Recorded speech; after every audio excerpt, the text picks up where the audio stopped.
नमस्कार दोस्तों। हमारे चैनल में आपका तहे दिल से स्वागत है। क्या आपने कभी सोचा है कि भक्ति और विद्रोह एक साथ कैसे चल सकते हैं? हम अक्सर सोचते हैं कि एक संत या एक फकीर बहुत ही शांत, बहुत ही विनम्र होता है। लेकिन क्या हो अगर मैं आपसे कहूं कि भारत की धरती पर एक ऐसा भी संत हुआ है जिसकी भक्ति जितनी गहरी थी, उसका विद्रोह उतना ही प्रचंड था। एक ऐसा फकीर जिसने अपने समय की हर सत्ता को, चाहे वो मौलवियों की हो, पंडितों की हो या बादशाहों की हो, खुलेआम चुनौती दी। एक ऐसा शायर जिसने अपनी सीधी सादी गांव की भाषा में प्रेम और परमात्मा के ऐसे गहरे रहस्य बयां कर दिए जिन्हें कोई सारी किताबें भी नहीं समझा पाईं। उनका नाम था बाबा बुल्ले शाह। यह कहानी है उस ऊंची जाति के सैयद की जिसने एक नीची जाति के माली को अपना गुरु बनाया और कहा कि जो मुझे सैयद कहेगा उसे दोजख मिलेगी। यह कहानी है उस आशिक की जो अपने रूठे हुए महबूब, अपने गुरु को मनाने के लिए औरतों के कपड़े पहनकर, पैरों में घुंघरू बांधकर सालों तक नाचता रहा। और यह कहानी है उस दार्शनिक की जिसने पूछा था, बुल्ला कि जाना मैं कौन, यानी बुल्ले शाह, मैं क्या जानूं कि मैं कौन हूं। बुल्ले शाह का जीवन और उनकी कविता हमें सिखाती है कि सच्चा धर्म किसी मंदिर या मस्जिद की दीवारों में नहीं, बल्कि एक धड़कते हुए, प्रेम से भरे हुए दिल में बसता है। क्या आप तैयार हैं पंजाब के उस सबसे महान विद्रोही सूफी संत की प्रेम, विद्रोह और आत्म खोज की इस दीवानी यात्रा पर निकलने के लिए? तो चलिए इस रोमांचक सफर की शुरुआत करते हैं। Chapter number 1। जब एक सैयद ने खोजा अपना माली, एक गुरु की तलाश। हमारी कहानी की शुरुआत होती है आज से लगभग 350 साल पहले, 17वीं सदी के अंत में, पंजाब की उस उपजाऊ और अशांत धरती पर, जो उस समय मुगल साम्राज्य का एक बहुत ही महत्वपूर्ण हिस्सा थी। यह एक ऐसा समय था जब धर्म के नाम पर बहुत कट्टरता थी और समाज जाति और धर्म की दीवारों में बहुत ही सख्ती से बंटा हुआ था। इसी माहौल में 1680 के आसपास उच्च गिलानिया नाम की एक जगह पर एक बहुत ही सम्मानित और ऊंचे सैयद परिवार में एक बच्चे का जन्म हुआ जिसका नाम रखा गया अब्दुल्ला शाह। सैयद वो लोग होते हैं जो सीधे सीधे पैगंबर मोहम्मद के वंशज होने का दावा करते हैं और इसलिए इस्लामी समाज में उन्हें बहुत ही ऊंचा और सम्मानजनक दर्जा दिया जाता है। तो जन्म से ही बुल्ले शाह समाज की इस सिरही के सबसे ऊपरी डंडे पर खड़े थे। उन्हें उस समय की सबसे अच्छी इस्लामी शिक्षा दी गई। उन्होंने कुरान अध्ययन किया, उन्होंने शरीयत के कानून सीखे। वे एक बहुत ही बुद्धिमान और जिज्ञासु युवक थे। लेकिन यह किताबी ज्ञान, यह बाहरी नियमों और कर्मकांडों का धर्म उनके अंदर की उस गहरी आध्यात्मिक प्यास को बुझा नहीं पा रहा था। वे अपने आसपास देखते थे कि कैसे मुल्ला और काजी धर्म को एक डर और एक व्यापार बनाकर रखे हुए हैं। वे देखते थे कि कैसे लोग धर्म के असली मतलब, यानी प्रेम और करुणा को भूलकर सिर्फ बाहरी दिखावे और नफरत में उलझे हुए हैं।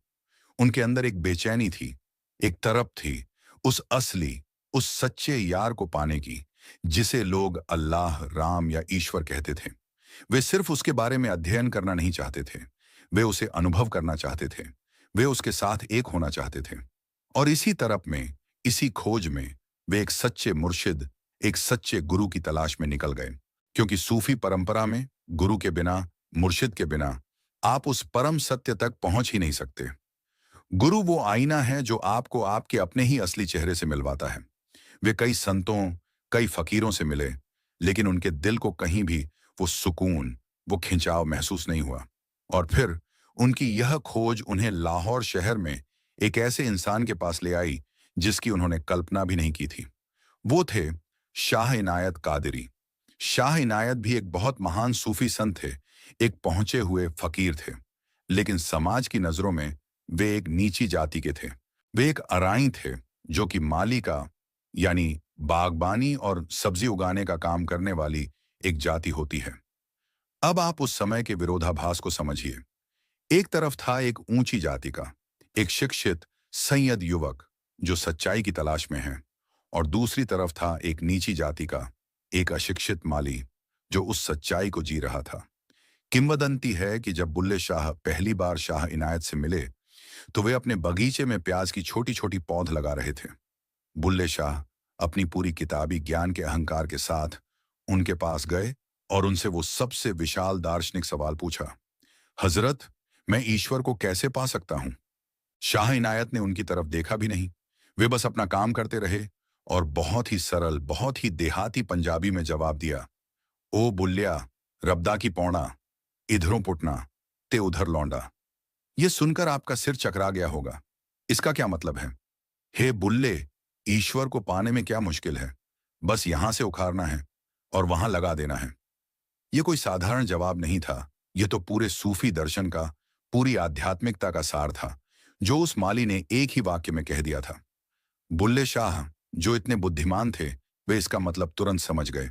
शाह इनायत कह रहे थे, अगर तुम्हें ईश्वर को पाना है तो अपने मन को इस यहां से, यानी इस दुनियादारी से, इस अहंकार से, इस मैं और मेरी जाति के घमंड से उखाड़ो और उसे वहां, यानी उस ईश्वर की याद में, उस प्रेम में, उस भक्ति में लगा दो। बस इतना ही करना है। उस एक पल में बुल्ले शाह को अपना गुरु मिल गया था। उन्होंने अपना सिर उस माली के कदमों में रख दिया। एक सैयद ने एक अराई को अपना मुर्शिद मान लिया था। यह एक बहुत विशाल सामाजिक और आध्यात्मिक क्रांति की शुरुआत थी। लेकिन क्या उनका परिवार और क्या वो कट्टरपंथी समाज इस उल्टी गंगा को इतनी आसानी से बहने देगा? Chapter number 2। जो हमें सैयद कहे उसे दोजख मिले। जाति और धर्म की दीवारों पर पहली चोट। जब बुल्ले शाह ने शाह इनायत को अपना गुरु मान लिया, तो यह खबर उनके परिवार और उनके समुदाय में एक आग की तरह फैल गई। यह एक बहुत विशाल घोटाला, एक बहुत विशाल अपमान था। एक सैयद जो पैगंबर का वंशज है, वो एक अराई, एक सब्जी उगाने वाले को अपना गुरु कैसे मान सकता है? यह तो पूरी तरह से उल्टा था। यह तो समाज के सारे नियमों के खिलाफ था। उनके परिवार के लोग, खासकर उनकी बहनें और भाभियां, बहुत परेशान हुईं। उन्हें लगा कि बुल्ले ने उनके खानदान की नाक कटवा दी है। वे सब मिलकर लाहौर गईं, बुल्ले शाह को समझाने के लिए। उन्होंने उसे ऊंच नीच का, खानदान की इज्जत का और लोगों के तानों का वास्ता दिया। उन्होंने कहा, हम सैयद हैं और वो एक अराई हैं। तुम यह क्या कर रहे हो? लोग हम पर हंसेंगे। तुम इस नीची जाति वाले गुरु को छोड़ दो और अपने घर वापस चलो। यह एक बहुत ही भावुक और बहुत ही दबाव वाला क्षण था। एक तरफ था उनके परिवार का प्यार और उनकी सामाजिक पहचान, और दूसरी तरफ था उनके गुरु का प्रेम और उनकी आध्यात्मिक खोज। लेकिन बुल्ले शाह अब कोई साधारण अब्दुल्ला शाह नहीं रह गए थे। उन पर उनके गुरु के प्रेम का, उनकी सच्चाई का रंग लग चुका था। और उन्होंने अपने परिवार को जो जवाब दिया, वो उनकी पहली और सबसे क्रांतिकारी घोषणाओं में से एक है, जिसने उनके पूरे दर्शन की नींव रखी। उन्होंने अपनी बहनों और भाभियों को संबोधित करते हुए एक काफी लिखी। उन्होंने कहा, बुल्ले नू समझावण आइयां, भैणांते भर जाइयां। और फिर उन्होंने वो लाइन कही जिसने सैयद होने के सारे घमंड को चकनाचूर कर दिया। जो सानू सैयद सदवावे, ओनू दोजख मिले सजाइयां। जे तू बुल्ला अराई कहावेंगा, तैनू बाग बहिश्ते मिलन बधाइयां। इसका मतलब समझिए। वो कह रहे हैं, जो कोई भी हमें सैयद कहकर बुलाएगा और हमें हमारी ऊंची जाति की याद दिलाएगा, उसे नरक में सजा मिलेगी। लेकिन हे बुल्ले, अगर तू खुद को अराई कहलाएगा, यानी अपने गुरु की जाति को अपनी जाति मान लेगा, अपने अहंकार को मिटा देगा, तो तुझे स्वर्ग के बागों में बधाइयां मिलेंगी। यह एक अविश्वसनीय और एक बहुत ही साहसी बयान था। बुल्ले शाह कह रहे थे कि मेरी असली पहचान मेरे जन्म से नहीं, मेरे गुरु से है। मेरा असली सम्मान मेरी ऊंची जाति में नहीं, बल्कि मेरे गुरु के चरणों में, उस नीची जाति का हिस्सा बनने में है। उन्होंने अपनी सामाजिक पहचान को, अपने अहंकार को पूरी तरह से अपने गुरु के प्रेम में कुर्बान कर दिया था। यह सिर्फ एक पारिवारिक घटना नहीं थी, यह बुल्ले शाह के पूरे दर्शन का एक घोषणा पत्र था। यह उनकी पहली विशाल चोट थी, जाति और जन्म पर आधारित हर तरह की श्रेष्ठता पर। वे कह रहे थे कि आध्यात्मिकता के मार्ग पर तुम्हारी सामाजिक हैसियत, तुम्हारी डिग्री, तुम्हारी दौलत, यह सब कुछ व्यर्थ है। वहां सिर्फ एक ही चीज मायने रखती है, और वो है तुम्हारी सच्चाई, तुम्हारी लगन और तुम्हारा समर्पण। यह हमें आज के जीवन के लिए भी एक बहुत ही गहरा सबक देता है। हम आज भी अपनी पहचान को कितनी बाहरी चीजों से जोड़ कर रखते हैं। हमारी जाति, हमारा धर्म, हमारी नौकरी, हमारा बैंक बैलेंस, और हम इन्हीं छोटी छोटी पहचानों के अहंकार में जीते रहते हैं और एक दूसरे से नफरत करते हैं। बुल्ले शाह हमें इन सभी झूठी पहचानों को उखाड़ कर फेंकने के लिए कह रहे हैं। वे हमें हमारी उस असली, उस मौलिक पहचान को खोजने के लिए कह रहे हैं, जो इन सभी लेबलों से परे है। और वो है एक इंसान होने की पहचान, एक प्रेमी होने की पहचान। बुल्ले शाह ने अपना चुनाव कर लिया था। उन्होंने अपने परिवार के आराम और अपने समाज के सम्मान को छोड़कर अपने गुरु के साथ उस सच्चाई के रास्ते पर चलना चुना था, जो कांटों से भरा हुआ था। अब वे पूरी तरह से शाह इनायत के शिष्य थे, और उनके गुरु ने उन्हें जो सबसे पहला और सबसे महत्वपूर्ण सबक सिखाया, वो था अपने अंदर के मैं को, अपने नफ्स को मिटा देना। और इस मैं को मिटाने की यात्रा उन्हें उस सवाल तक ले गई जो हर महान दार्शनिक और हर महान संत ने खुद से पूछा है, मैं कौन हूं? चैप्टर नंबर 3, बुल्ला की जाना, मैं कौन? आत्म खोज की यात्रा। एक बार जब बुल्ले शाह ने शाह इनायत को अपना गुरु मान लिया, तो उनकी असली आध्यात्मिक शिक्षा शुरू हुई। और सूफी परंपरा में शिक्षा का मतलब किताबें अध्ययन करना या सिद्धांत याद करना नहीं है। इसका मतलब है खुद पर काम करना, अपने अहंकार को, अपने नफ्स को मिटाना, जब तक कि सिर्फ वो यानी ईश्वर ही ना बच जाए। गुरु का काम है शिष्य के इस झूठे मैं पर लगातार चोट करना, उसे तोड़ना, उसे गलाना। और इसी आत्म खोज की, इसी आत्म मिटाने की प्रक्रिया की सबसे सुंदर और सबसे गहरी अभिव्यक्ति है बुल्ले शाह की वो अमर काफी, बुल्ला की जाना मैं कौन। यह काफी एक सवाल से शुरू होती है, जो शायद सबसे विशाल दार्शनिक सवाल है।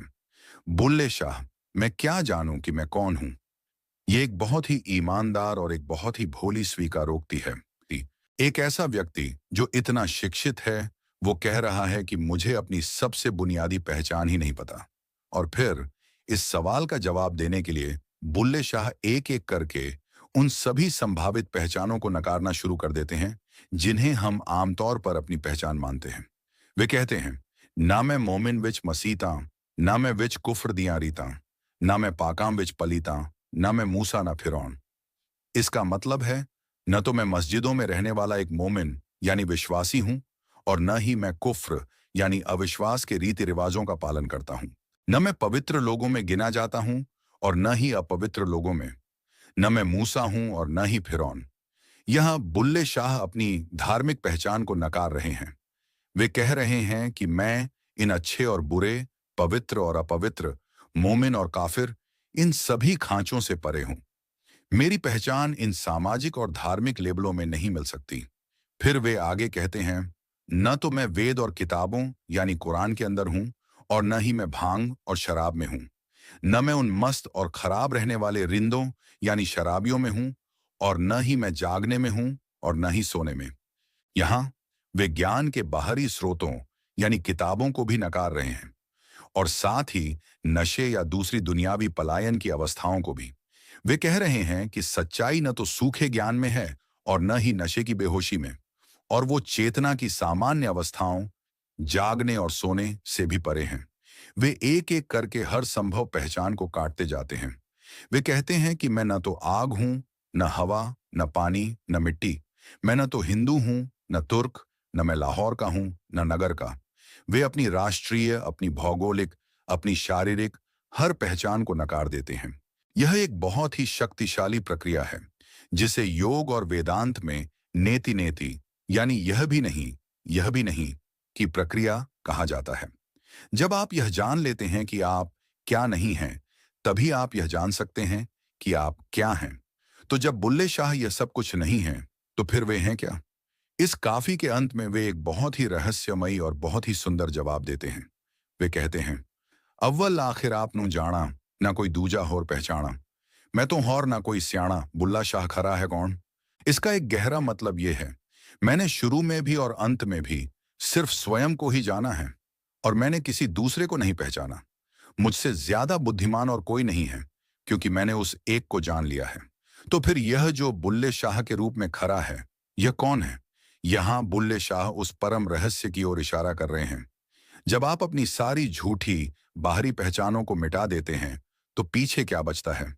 पीछे बचती है सिर्फ वो शुद्ध चेतना, वो शुद्ध अस्तित्व, वो मैं हूं का एहसास, जो किसी भी नाम और किसी भी रूप से पहले है। और वो शुद्ध चेतना ही सूफियों के लिए ईश्वर का, उस यार का असली घर है, बुल्ले शाह कह रहे हैं कि मैंने उस एक को जान लिया है जो सब में है और जो मुझ में भी है। तो फिर यह जो बुल्ला नाम का अलग व्यक्ति दिखता है, यह तो सिर्फ एक भ्रम है, एक लीला है। असली मैं तो वो एक ही है। यह अद्वैत का अनल हक, यानी मैं ही सत्य हूं का वही परम अनुभव है जिसके लिए सूफी अपनी पूरी जिंदगी कुर्बान कर देते हैं। यह आत्म खोज की यात्रा का शिखर है, लेकिन इस शिखर पर पहुंचना आसान नहीं था। इसके लिए बुल्ले शाह को अपने गुरु के प्रेम की सबसे कठिन परीक्षा से गुजरना पड़ा। चैप्टर नंबर 4, जब महबूब रूठ गया। प्रेम और विरह की अग्नि परीक्षा बुल्ले शाह के जीवन की और उनके दर्शन की सबसे केंद्रीय और सबसे भावुक धुरी है उनके और उनके गुरु शाह इनायत के बीच का रिश्ता। सूफी परंपरा में गुरु या मुर्शिद सिर्फ एक शिक्षक नहीं होता, वो तो ईश्वर का, उस परम प्रियतम का, इस धरती पर एक जीता जागता रूप होता है। शिष्य का, यानी मुरीद का, एकमात्र लक्ष्य होता है अपने मुर्शिद के प्रेम में खुद को पूरी तरह से फना कर देना, यानी मिटा देना। मुर्शिद की खुशी ही उसकी खुशी है और मुर्शिद की नाराजगी उसके लिए मौत से भी बदतर है। बुल्ले शाह का पूरा जीवन इसी एक प्रेम कहानी के इर्द गिर्द घूमता है। उनकी कविताओं में शाह इनायत सिर्फ एक गुरु नहीं है, वे उनके रांझा हैं, उनके माही हैं, उनके यार हैं। और बुल्ले शाह खुद एक हीर हैं, एक प्रेमिका है जो अपने प्रियतम के प्रेम में दीवानी है। रांझा रांझा कर दीनी मैं आपे रांझा होए, सद्दोनी मैनू धीदो रांझा, हीर ना आंखों कोई। वे कहते हैं, रांझा रांझा कहते कहते मैं खुद ही रांझा हो गई हूं। अब मुझे कोई हीर कहकर मत बुलाओ, मुझे तो धीदो रांझा ही कहो। यह प्रेम में अपनी पहचान को पूरी तरह से मिटा देने की, अपने प्रियतम के साथ एक हो जाने की चरम अवस्था है। लेकिन हर महान प्रेम कहानी की तरह इस कहानी में भी एक विरह का, एक अलगाव का बहुत ही दर्दनाक और बहुत ही महत्वपूर्ण घुमाव आता है। किंवदंती है कि किसी कारण से, शायद बुल्ले शाह के परिवार वालों की लगातार शिकायतों के कारण, या शायद बुल्ले शाह के अपने ही किसी अनजाने अहंकार के कारण, उनके गुरु शाह इनायत उनसे नाराज हो गए। उन्होंने बुल्ले शाह को अपने पास आने से मना कर दिया। उन्होंने उनसे मुंह मोड़ लिया। एक सूफी के लिए उसके मुर्शिद की नाराजगी ब्रह्मांड की सबसे विशाल त्रासदी है। यह ऐसा है मानो सूरज ने धरती को अपनी रोशनी देने से इनकार कर दिया हो। बुल्ले शाह पूरी तरह से टूट गए। वे अपने गुरु के बिना एक पल भी नहीं रह सकते थे। वे पागलों की तरह उनकी गलियों में भटकते रहे, वे रोते रहे, वे गिड़गिड़ाते रहे, लेकिन शाह इनायत का दिल नहीं पिघला। यह एक बहुत ही कठिन परीक्षा थी। यह बुल्ले शाह के अहंकार की, उनके सैयद होने के उस आखिरी बचे खुचे अंश की अंतिम परीक्षा थी। जब सारे रास्ते बंद हो गए तो बुल्ले शाह ने एक ऐसा कदम उठाया जो उनकी दीवानगी और उनके समर्पण की पराकाष्ठा को दिखाता है। उन्होंने सुना कि कुछ कंचनियां, यानी नाचने गाने वाली औरतें, अपने पीर या गुरु को रिझाने के लिए नाच गाकर उन्हें मनाती हैं। बुल्ले शाह ने फैसला किया कि वे भी यही करेंगे। वे उन नाचने वालियों के पास गए और उनसे नाचने और गाने की कला सीखने लगे। उन्होंने एक औरत के कपड़े पहने, अपने कानों में झुमके डाले, अपने पैरों में घुंघरू बांधे और अपनी ऊंची जाति, अपनी मर्दानगी, अपने ज्ञान, अपने सारे अहंकार को उतारकर वे एक नचनिया बन गए। वे सालों तक दरगाहों पर, मेलों में एक औरत के भेष में नाचते रहे, अपने रूठे हुए महबूब को, अपने गुरु को याद करके। उनका यह नाचना कोई साधारण मनोरंजन नहीं था। यह एक बहुत ही गहरी इबादत थी, एक ध्यान था। यह अपने मैं को पूरी तरह से मिटा देने की एक प्रक्रिया थी। और फिर एक दिन जब वे नाच रहे थे तो उनके गुरु शाह इनायत वहां से गुजरे। उन्होंने उस बेहतरीन नाचने वाली को देखा जिसके नाच में एक अजीब सी, एक अलौकिक तरफ थी। शाह इनायत उसकी ओर आकर्षित हुए। वे उसके पास गए और उन्होंने उसकी घूंघट को उठाया। और जब उन्होंने उसके अंदर अपने ही शिष्य बुल्ले शाह का चेहरा देखा जो आंसुओं से भीगा हुआ था, तो उनका दिल पिघल गया। कहा जाता है कि शाह इनायत ने पूछा, बुल्लिया, यानी क्या तुम बुल्ले शाह हो? और बुल्ले शाह ने जवाब दिया, जी नहीं हुजूर, मैं बुल्ला नहीं, मैं तो भुल्ला। हाँ, यानी मैं बुल्ले शाह नहीं, मैं तो एक भूला हुआ, एक भटका हुआ इंसान हूं। डन। उनके इस जवाब में, इस परम विनम्रता में, शाह इनायत ने देखा कि बुल्ले शाह का अहंकार अब पूरी तरह से नष्ट हो चुका है। वो अब एक खाली पात्र बन चुका है, जो अब उस दिव्य प्रेम को ग्रहण करने के लिए पूरी तरह से तैयार है। शाह इनायत ने अपने शिष्य को उठाया, उसे गले से लगाया और उन दोनों का फिर से मिलन हो गया। बुल्ले शाह ने अपने प्रेम की सबसे कठिन अग्नि परीक्षा पास कर ली थी। चैप्टर नंबर 5, मस्जिद गिरा दे, मंदिर गिरा दे। धार्मिक पाखंड पर अंतिम प्रहार। अपने गुरु से फिर से मिलने के बाद और आत्मज्ञान के शिखर पर पहुंचने के बाद बुल्ले शाह की आवाज और भी ज्यादा बुलंद, और भी ज्यादा निर्भीक और भी ज्यादा क्रांतिकारी हो गई। अब उन्हें किसी का कोई डर नहीं था। वे उस परम सत्य को अनुभव कर चुके थे और अब उनका एकमात्र काम था उस सत्य के रास्ते में खरी हर झूठी दीवार को, हर पाखंड को गिरा देना।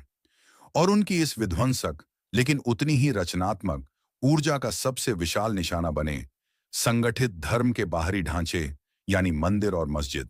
बुल्ले शाह देख रहे थे कि उनके समय के पंडित और मुल्ला दोनों ही धर्म के असली सार, यानी प्रेम और आत्मज्ञान को भूलकर सिर्फ बाहरी इमारतों, कर्मकांडों और नियमों के झगड़े में ही उलझे हुए हैं। हिंदू अपने मंदिरों को श्रेष्ठ बताते थे और मुसलमान अपनी मस्जिदों को। वे इस बात पर लड़ रहे थे कि ईश्वर का घर कौन सा है। बुल्ले शाह ने कहा, तुम दोनों ही मूर्ख हो। ईश्वर किसी एक पत्थरों से बनी इमारत में कैद नहीं हो सकता। इसी संदर्भ में उनकी वो सबसे विस्फोटक, सबसे साहसी और सबसे प्रसिद्ध काफी आती है, जिसने उस समय के धार्मिक ठेकेदारों के दिलों में आग लगा दी होगी। वे कहते हैं, मस्जिद को गिरा दो, मंदिर को भी गिरा दो और वो सब कुछ गिरा दो जो गिराया जा सकता है, यानी हर बाहरी नश्वर चीज। लेकिन किसी एक इंसान का दिल मत दुखाना, किसी का दिल मत तोड़ना, क्योंकि रब, वो असली ईश्वर, वो तो इन पत्थरों की इमारतों में नहीं बल्कि इंसानों के दिलों में रहता है। यह एक अविश्वसनीय रूप से शक्तिशाली और मानवतावादी बयान है। बुल्ले शाह यहां सच में किसी मंदिर या मस्जिद को तोड़ने की बात नहीं कर रहे हैं। वो एक रूपक का इस्तेमाल कर रहे हैं। वे कह रहे हैं कि तुम्हारी ये बाहरी निर्जीव संरचनाएं, तुम्हारी ये पवित्र मानी जाने वाली इमारतें एक जीवित धड़कते हुए इंसानी दिल के सामने कुछ भी नहीं है, जिसमें स्वयं ईश्वर का वास है। तुम इमारतों की इतनी परवाह करते हो, लेकिन तुम उन इंसानों की परवाह नहीं करते जो उन इमारतों में आते हैं। तुम धर्म के नाम पर एक दूसरे के दिल तोड़ते हो, एक दूसरे से नफरत करते हो और सोचते हो कि तुम बहुत महान धार्मिक हो। बुल्ले शाह कह रहे हैं कि यह सबसे विशाल अधर्म है, यह सबसे महान पाप है। उन्होंने धर्म के हर बाहरी प्रतीक पर हमला किया। वे कहते थे, तुमने हजारों किताबें अध्ययन करके बहुत सारा ज्ञान तो इकट्ठा कर लिया, लेकिन तुमने कभी अपने आप को ही अध्ययन करने की कोशिश नहीं की। तुम मंदिरों और मस्जिदों में तो घुसते फिरते हो, लेकिन तुम कभी अपने ही मन के अंदर घुसने की हिम्मत नहीं की। बुल्ले शाह का यह दर्शन आज के हमारे इस बंटे हुए और नफरत से भरे हुए समाज के लिए एक बहुत महत्वपूर्ण औषधि, एक बहुत विशाल मरहम है। आज भी हम मंदिर और मस्जिद के नाम पर, धर्म के बाहरी प्रतीकों के नाम पर एक दूसरे की जान लेने को तैयार हैं, और हम ये भूल जाते हैं कि हर धर्म का, हर संत का, हर पैगंबर का असली और अंतिम संदेश सिर्फ एक ही था, और वो है प्रेम। प्रेम, करुणा और दूसरे इंसानों का सम्मान, खासकर उनके दिलों का सम्मान।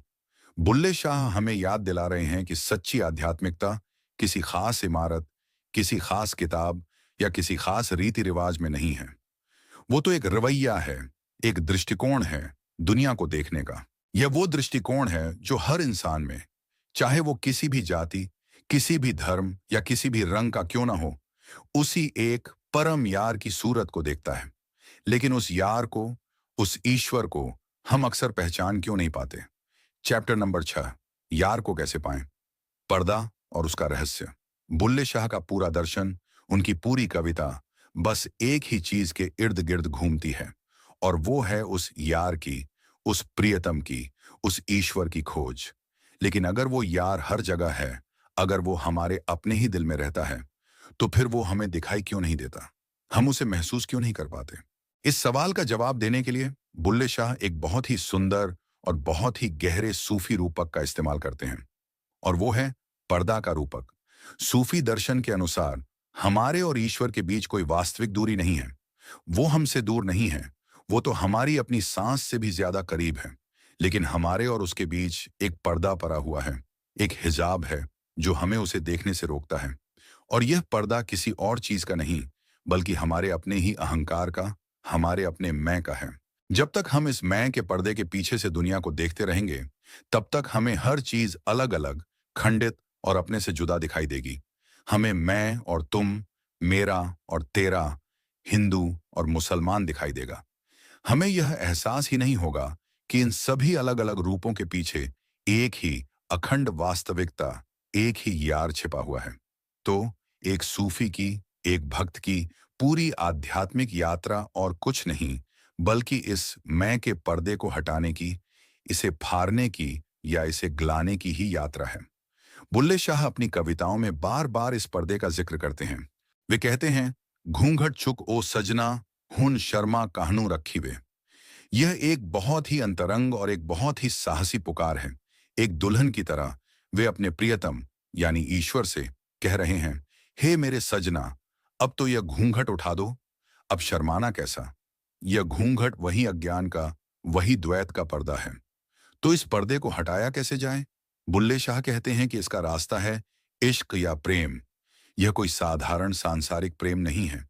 यह इश्क हकीकी है, यानी उस परम सत्य के लिए एक ऐसी दीवानी, एक ऐसी जुनूनी मोहब्बत जिसमें प्रेमी अपने मैं को पूरी तरह से भूल जाता है और उसे सिर्फ अपना महबूब ही नजर आता है। यही वो प्रेम है जो मीरा को जहर का प्याला पीने पर मजबूर करता है। यही वो प्रेम है जो मंसूर को अनल हक कहने पर सूली पर चढ़ा देता है।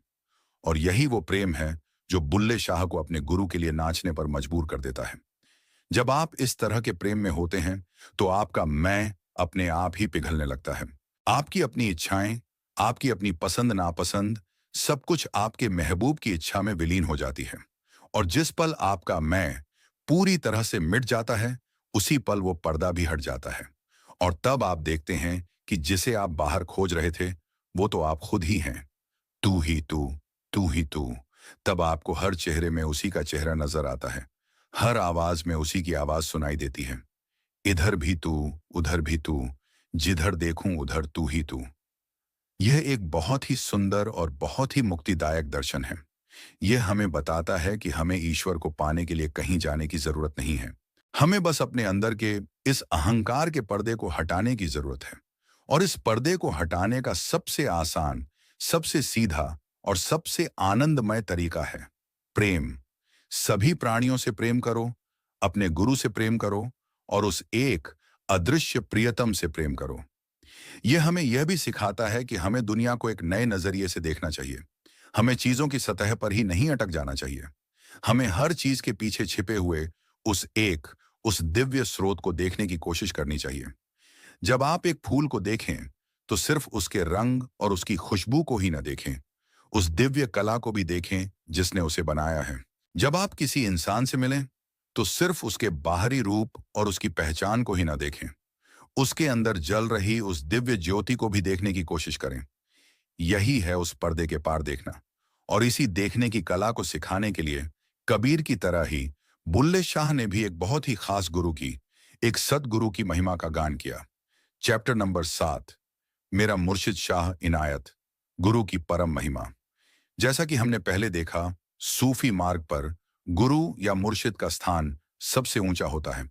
गुरु सिर्फ एक शिक्षक नहीं है, वो एक आध्यात्मिक डॉक्टर है, एक मार्गदर्शक है और सबसे अधिक वो उस परम प्रियतम का इस धरती पर एक जीता जागता पता है। बुल्ले शाह के लिए उनके मुर्शिद शाह इनायत ही सब कुछ थे। वे उनके लिए ईश्वर थे, वे उनके लिए काबा थे और वे उनके लिए ज्ञान की किताब थे। बुल्ले शाह की लगभग सारी कविता प्रत्यक्ष या अप्रत्यक्ष रूप से अपने गुरु के प्रति उनके इसी परम प्रेम, इसी परम समर्पण की ही एक अभिव्यक्ति है। बुल्ले शाह हमें बार बार यह याद दिलाते हैं कि बिना गुरु के यह आध्यात्मिक यात्रा असंभव है। हमारा मन एक बहुत ही घना और अंधेरा जंगल है, जिसमें अहंकार, इच्छा और भ्रम के हजारों चोर और डाकू छिपे हुए हैं। हम अकेले इस जंगल को पार नहीं कर सकते। हमें एक ऐसे मार्गदर्शक की जरूरत है जो इस जंगल के चप्पे चप्पे को जानता हो, जो हमें सही रास्ता दिखा सके और हमें इन खतरों से बचा सके। वो मार्गदर्शक ही गुरु है। बुल्ले शाह, जे तू पार लंघना, पकड़ मुआने दा पल्ला। यानी, हे बुल्ले शाह, अगर तू इस भवसागर के पार जाना चाहता है, तो उस मल्लाह यानी गुरु का पल्लू पकड़ ले। कबीर की तरह ही बुल्ले शाह भी कहते हैं कि गुरु का स्थान ईश्वर से भी ऊंचा है, क्योंकि ईश्वर तो अदृश्य है, वो तो एक विचार है। गुरु वो साकार रूप है जो हमें उस अदृश्य से जोड़ता है। वे कहते हैं, बुल्ले शाह, जे रब नू मनावना, यार नू मना ले, जे यार मन जावे, ते रब आपे मन जानदाए। यानी, हे बुल्ले शाह, अगर तुम्हें रब को मनाना है तो पहले अपने यार यानी यहां गुरु को मना लो। अगर तुम्हारा यार मान गया तो रब तो अपने आप ही मान जाएगा। यह एक बहुत ही गहरी बात है। वे कह रहे हैं कि ईश्वर की पूजा करने से पहले उस व्यक्ति की सेवा और उसका सम्मान करो जो तुम्हें ईश्वर का रास्ता दिखा रहा है। बुल्ले शाह के लिए शाह इनायत से मिलना उनके जीवन की सबसे विशाल और सबसे महत्वपूर्ण घटना थी। वे अपनी कविताओं में उस क्षण का बार बार उल्लेख करते हैं। जिस दिन दा मेरा मुर्शिद मिलिया, उस दिन दी मैं बल्ले बल्ले। यानी, जिस दिन से मुझे मेरा मुर्शिद मिला है, उस दिन से तो मेरी बल्ले बल्ले हो गई है। मेरा तो भाग्य ही खुल गया है। गुरु का मिलना एक नए जन्म की तरह है। यह अज्ञान के अंधेरे से ज्ञान के प्रकाश में आने जैसा है। लेकिन गुरु का काम सिर्फ प्यार करना और दुलारना ही नहीं है। जैसा कि हमने उनके विरह की कहानी में देखा, गुरु एक बहुत ही कठोर अनुशासक भी होता है। उसका सबसे महत्वपूर्ण काम है शिष्य के अहंकार को, उसके मैं को तोड़ना। वो शिष्य की परीक्षा लेता है, उसे चुनौती देता है और कभी कभी तो उसे अपनी नजरों से दूर भी कर देता है, ताकि शिष्य अपने अहंकार की आखिरी परतों को भी गला सके। बुल्ले शाह का वो औरतों के कपड़े पहनकर नाचना, वो उसी गुरु की कठोर कृपा का ही एक परिणाम था। उस एक अनुभव ने उन्हें उस आखिरी अहंकार से भी मुक्त कर दिया जो उनमें शायद बचा हुआ था। यह गुरु शिष्य का रिश्ता हमें आज के जीवन के लिए एक बहुत ही महत्वपूर्ण सबक देता है। यह हमें विनम्रता का महत्व सिखाता है।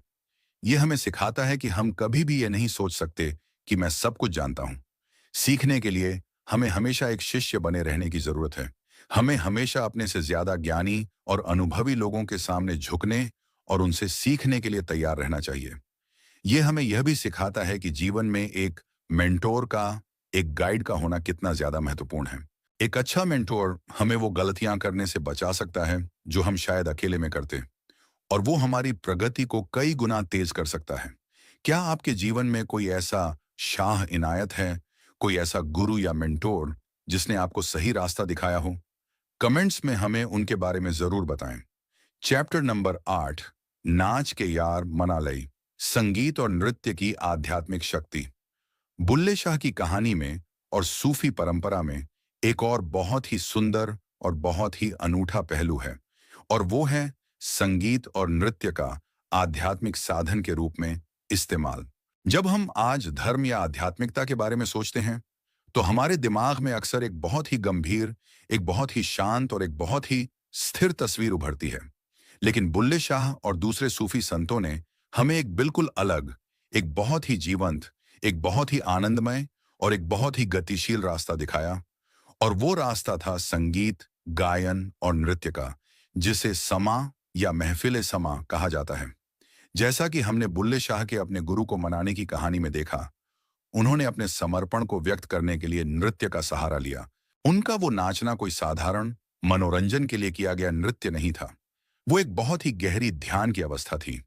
जब एक सूफी नाचता है, जैसे कि भरलिंग दरवेश घूमते हैं, तो वो अपने शरीर और अपने दिमाग की सीमाओं को भूलने की कोशिश कर रहा होता है। वो अपनी चेतना को एक ऐसे बिंदु पर केंद्रित कर देता है जहां उसे सिर्फ वो यार ही याद रहता है। उसका घूमना ब्रह्मांड के ग्रहों के घूमने का एक प्रतीक बन जाता है, और वो खुद उस ब्रह्मांडीय नृत्य का एक हिस्सा बन जाता है।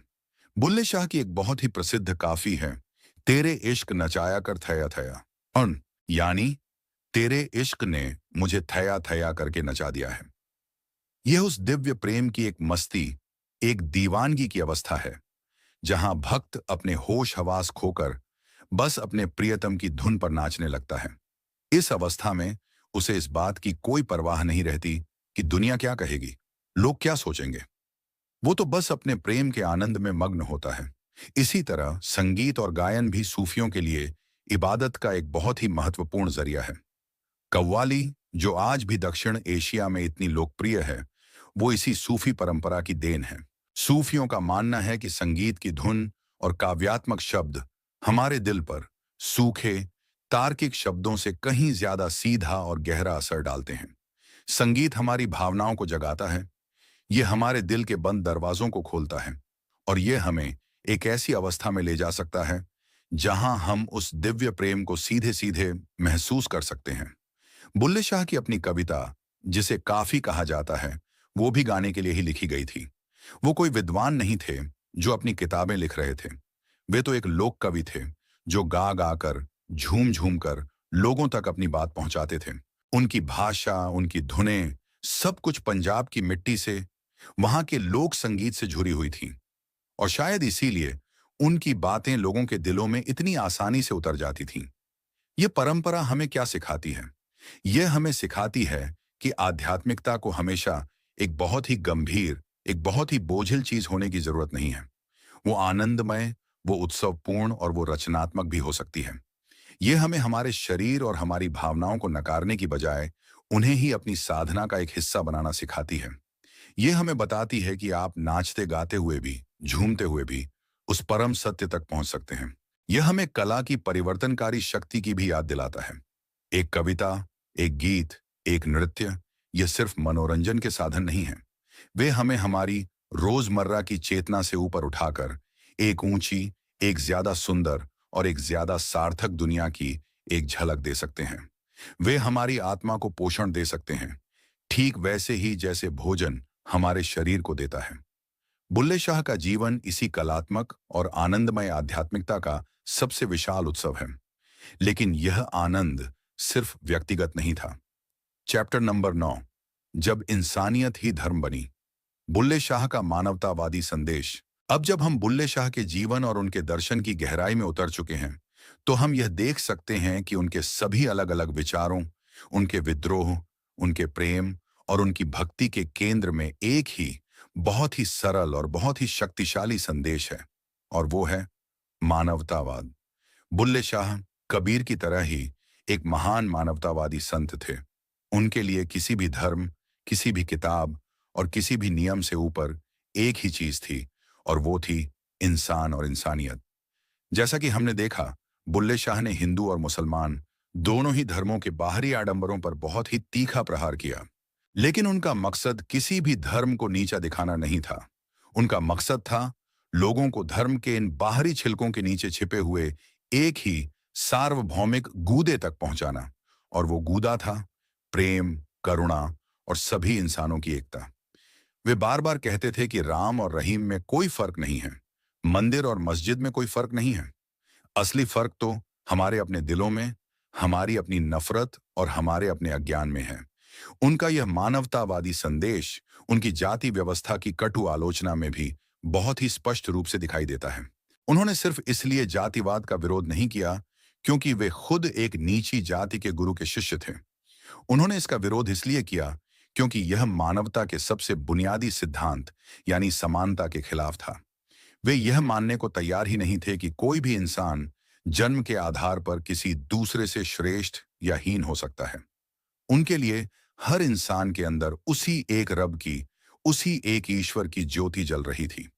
तो फिर ऊंच नीच का सवाल ही कहां पैदा होता है? वे धर्म की एक बिल्कुल नई और क्रांतिकारी परिभाषा दे रहे हैं। वे कह रहे हैं कि सच्चा धर्म इमारतों या किताबों में नहीं है। सच्चा धर्म तो इंसानों के साथ आपके व्यवहार में है। सबसे महान पूजा है किसी का दिल न दुखाना। सबसे प्रमुख इबादत है किसी के आंसू पोंछना। सबसे विशाल तीर्थ है किसी जरूरतमंद की मदद करना। यह एक बहुत ही व्यावहारिक और बहुत ही जमीन से जुड़ा हुआ धर्म है। यह हमें किसी काल्पनिक स्वर्ग या मोक्ष का लालच नहीं देता। यह हमें इसी जीवन को, इसी दुनिया को एक बेहतर जगह बनाने के लिए कहता है। यह हमें सिखाता है कि अगर हम सच में ईश्वर को खोजना चाहते हैं, तो हमें उसे कहीं और नहीं, बल्कि अपने ही साथी इंसानों में खोजना होगा। मानस की जात सबह एकई पहचान बो। बुल्ले शाह का यह संदेश आज के हमारे इस नफरत और विभाजन से भरे हुए समय में एक ठंडी हवा के झोंके की तरह है। आज जब हम धर्म और जाति के नाम पर एक दूसरे की जान लेने को तैयार हैं, तो बुल्ले शाह हमें रुककर यह सोचने के लिए कह रहे हैं, तुम किससे लड़ रहे हो? तुम तो अपने ही भाई से लड़ रहे हो। तुम तो उसी एक पिता की संतान हो। उनका जीवन हमें एक सच्चे धर्मनिरपेक्ष होने का मतलब सिखाता है। धर्मनिरपेक्ष होने का मतलब धर्म को नकारना नहीं है। इसका मतलब है सभी धर्मों का सम्मान करना और यह समझना कि वे सब एक ही मंजिल तक पहुंचने के अलग-अलग रास्ते हो सकते हैं। और इसका यह भी मतलब है कि मानवीय मूल्यों को, यानी प्रेम, करुणा और न्याय को किसी भी धार्मिक नियम से ऊपर रखना। यही बुल्ले शाह की सबसे महत्वपूर्ण और सबसे स्थायी विरासत है।